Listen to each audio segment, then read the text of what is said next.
Could wheel bearings have to be replaced for reasons other than a failed wheel bearing? Counterintelligence is next. This video is sponsored by FAG. Visit scheffler.us for more information. Hi guys, it's Mark Phillips. You probably already know that if one wheel bearing on a high mileage vehicle has failed, chances are the other wheel bearings are probably reaching the same point and will have to be replaced soon. Auto parts professionals and technicians should always recommend replacing both front wheel bearings, even if only one of the front bearings has failed. But why should wheel bearings be replaced for reasons other than a failed bearing? If the wheel speed sensor inside is corroded or damaged or has failed electrically, the wheel bearings may need to be replaced.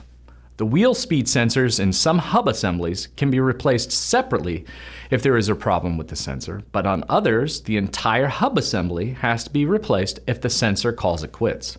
This is even if the bearings are still in good condition. It's an expensive fix for an illuminated ABS light, but without the new hub and sensor, the ABS light won't go out and the ABS system won't operate.